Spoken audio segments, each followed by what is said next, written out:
Alright, what's up y'all, LakerFan here. As I was about to tell today's video, we're here to talk about the difference between a power slasher and a finesse slasher in NBA 2K24, because there's going to be a huge difference just based on the badge requirements that we have seen listed in this video. So, I hope y'all enjoy. If you do, for the drop a like, sub if you're new to noties, all that good stuff, and like always, try 1 to 1,000 likes. Now, I want to showcase all this stuff to you guys and recap it. I want to show you where the original source came from though. So as you can see, we got Zach Timmerman here. He posted every single badge requirement on Twitter right here, and as you can see, it's going to be way too hard to read. I mean, it's pretty much like if you're viewing on mobile is like the only shot, because you're going to have to do a lot of zooming. But what I did in today's video is I obviously screenshotted them all on mobile and put them all into their own little tiny little subcategory right here that we have that I sent to myself. But yeah, I just wanted to be able to show this to you guys in a more easy, condensed way. So that is what we are here doing in today's video. All right, so let's start off with the new topic, which is the power slasher. This is a pretty new aspect of the game, if you ask me. Bulldozer is something we've never seen before. What I want to do actually is take you guys over to one clip from Joe in his video, and I will be showcasing to you what this looks like in this form right here from Kobe. It's only on silver, but as you can see, how this plays out is you're going to get a little bit of a body up animation, and not to mention, you losing adrenaline will also come down to whether or not this actually succeeds or not. If you get bumped and you don't win this body up interaction, quote unquote, you'll be losing adrenaline. If you win it though, you won't lose any. And as you can see, Bulldozer activating right there, shrugging the defender off and getting him out of the way. However, as you can see, he's still low-key back into the play pretty quickly. Now look, I don't want to go stealing people's footage left and right, so I just wanted to show you that one clip right there and explain to you that of all I've seen in Bulldozer so far, I think it's a little bit overrated, personally. I know people aren't going to like that. They want all the new hype to the new badge and stuff, obviously, right? But here's my thing.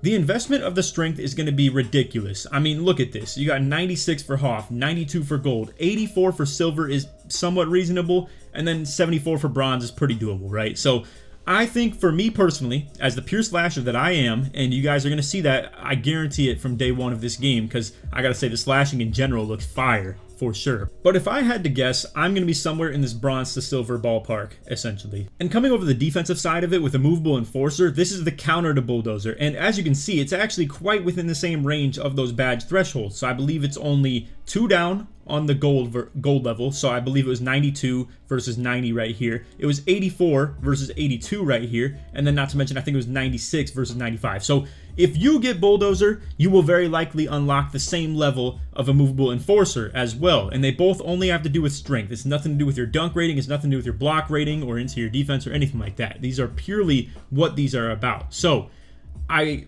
am just letting you know that you're going to be getting the counter to that badge at almost the exact same level, unless you really screw something up in the builder and you go with like 82 strength instead of 84 or 90 strength instead of 92. Definitely make sure you're paying attention to stuff like that when you're in the builder. Or like another example is when we come over to physical handles. This is going to be a max height of 6'10", so you can only be 6'10" or shorter, but for most slashers you're probably going to be in that same ballpark, 6'10", 6'9", 6'8", 6'7", something like that. So you need, let's say even for Hall of Fame, an 80 ball handle and 83 strength. Well, again, to come back down here to the finishing side of things, 84 strength would literally get you physical handles on Hall of Fame as long as you have the 80 ball handle, and it will still, you know, be in the same ballpark of that silver Bulldozer. So to my knowledge and what I've seen so far, it doesn't seem super reasonable to go for anything more than silver if you're someone that's like me. Now, to be fair, you may really be attracted to this badge. You may really want to go for that strength. But me personally, I value speed a lot for sure. I like to be in the pretty good intermediate aspect of that. And even pushing to 84 strength is a lot for me. It's doing a lot for sure. So to talk about what this plays into with all types of other slashing badges when it comes to strength, as you can see, everything else is going to be or some combinations of and. So like whistle, you can get this with 99 driving dunk. Let's say two-step, if you go 99 driving dunk and let's say, you know, intermediate strength like the 84 level that I'm talking, boom, you're looking at Hall of Fame two-step. It has nothing to do with your strength. Same with spin cycle, only to do with driving dunk. Once again, bunny, fast twitch, obviously, you know, not to do with driving dunk, but still not to do with strength. Slithery, not to do with strength either. It's all driving dunk. Aerial wizard, once again, vertical driving dunk could be what you play into that. And then, I mean, like moving forward into others, even precision dunker, driving dunk, posterizer, driving dunk vertical, which ironically, if you have a higher strength, is going to be hurting your vertical most likely. Then other badges that actually still play into your strength is going to be like fearless finisher. But as you can see, even for Hall of Fame, you only need 67 strength. But you do need a driving layup for this, but this has nothing to do with, you know, the debate between strength versus driving dunk, so to say. But I mean, if you do a lot of recapping on that, the only things you need strength for are fearless finisher, obviously bulldozer, and then besides that, there is not a lot to it. I mean, those are actually like the only badges that have to do with strength as far as finishing goes. So as far as the debate, right, like the whole title of the video says, the power versus finesse finishing. Like when we sit here and look at things like spin cycle, two-step, these are to do with your driving dunk rating only. Now, to be fair, you can obviously go ahead and just upgrade your driving dunk to super high level while still getting your strength really high. But you don't want to be the type of dude that's coming out here with no ball handle on your slasher build. The whole point of being a slasher, in my opinion, is getting to the hoop in a clean way to the point where you don't have to rely on blow-bys and, you know, body-up interactions in the first place. Now, some people are built different. I've heard Uncle Demi talking about how you don't need a high, like, ball handle build for your slashers. You can kind of just fly and blow right by people and, you know, win the body-up interactions, etc., etc. But the truth is, there will be defenders that can still counter that. I mean, that's the whole point of a movable enforcer being in the game, or clamps, fast feet, you know, all these badges that are going to be about that. When it really comes down to it, you do not want to be the type of slasher that doesn't have the good behind the backs that can flip your ball hand, the good crossovers that can flip your ball hand, or just in general the speed to actually move.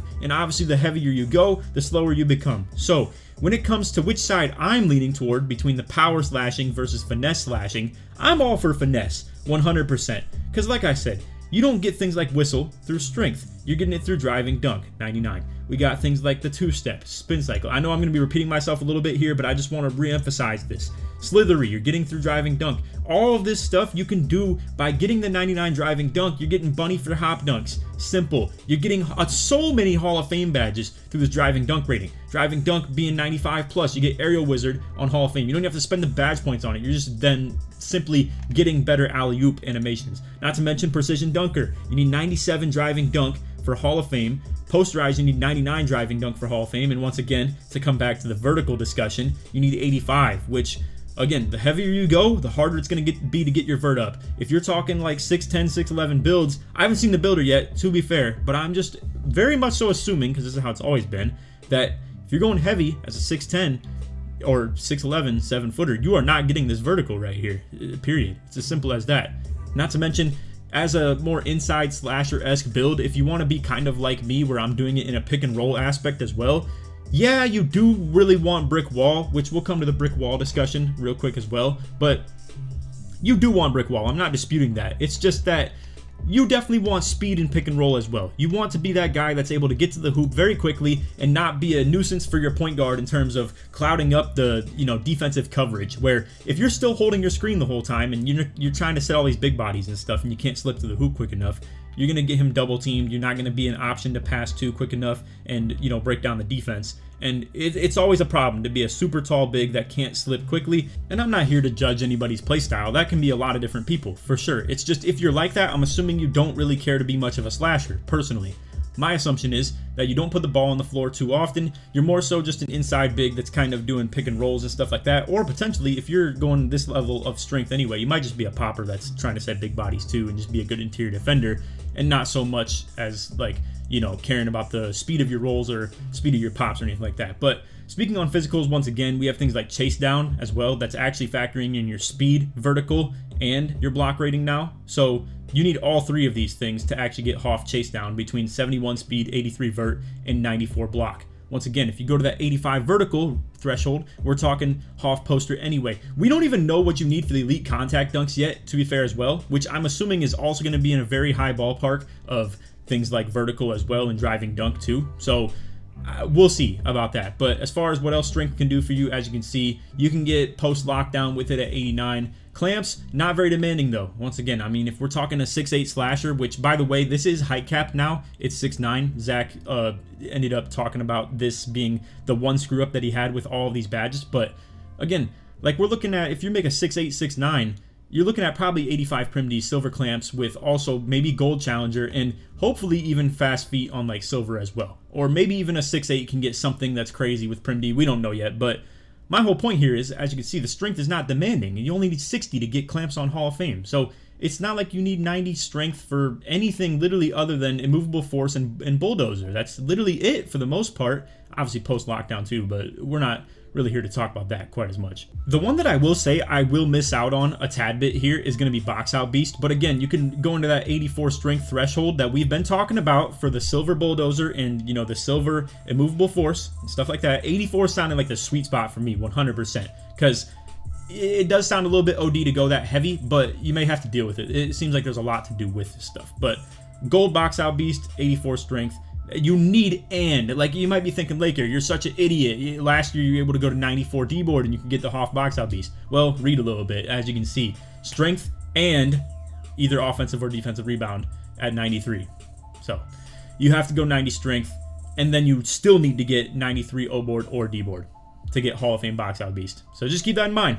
What I will say gives the Power Slashers a little bit of life right here, though, is as you can see with the Movable Enforcer, you need to be at least 6'5" to get this. So small guards are going to be getting bullied if you get them on you by any means. If anybody's below 6'4", that just tells you are going to be thrashing them around no matter what. Not even to mention, obviously, the fact that their strength's not going to be high because they're just a smaller build that doesn't care about it quite as much is the likely tendency when it comes to that. But I mean, again, as you can see, like, oof, if you're 6'4", and someone has like Hall of Fame Bulldozer, which again is why I'm vouching for the fact that you guys could attempt this if you want. And again, we haven't seen the builder yet. We haven't seen how much going heavy it affects your speed. If you get like 15 speed for every one, or if you get 15 strength for every 1 speed, obviously we're all gonna go heavy, as you know, go super heavy. Like, that's just how it is. But that's not the likely outcome. It's likely gonna be something around the same threshold that we've always seen, where maybe every like 10 strength is gonna be about 2 or 3 speed, pretty much, or maybe even 3 or 4, something like that. So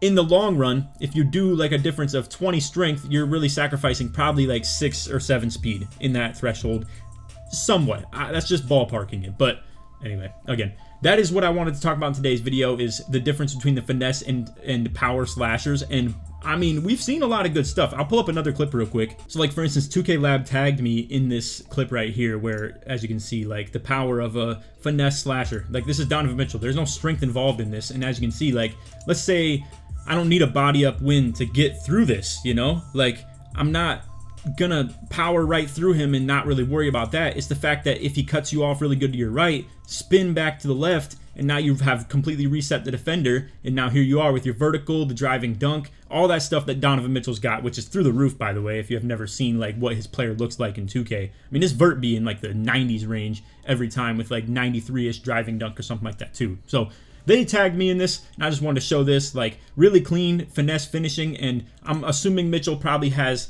the spin cycle on like silver, gold, something like that. So I can only imagine what like 99's rating is going to feel like when it comes to driving dunk, what Hall of Fame spin cycle is going to feel like, and who knows, maybe you'll even find that you embrace a style like this. Keep in mind too, when it comes to this though, if you want to embrace this lifestyle of the finesse finishing slasher, you do need to keep in mind the driving layup rating a little bit more than, let's say, the people that are more in the power aspect of things. To be fair though, the power aspect actually looks like you need more driving layup to actually make the layups, period. Now, with this right here, for the finesse finishing slashing, I believe you need the layup rating way more, just for the good animations that can actually chain you into the best dunks possible. If you want to do stuff like what I'm planning to do. But who knows?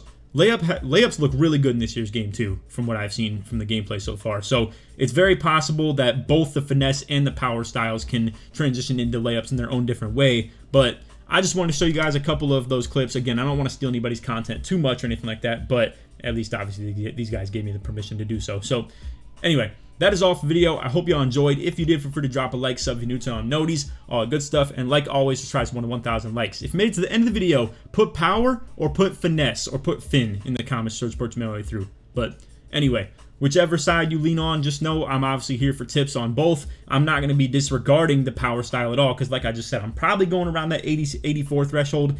Maybe we'll even see a little bit more, but it looks like that's going to be pretty good for the Immovable Enforcer, the Brick Wall, everything involved, the Box Out Beast in that same area as well. So 84 sounded like a very nice sweet spot for me, and we'll see when we get our hands on the builder. But anyway, that's all for the video. Hope you all enjoyed. And other than that, tease, man. Peace.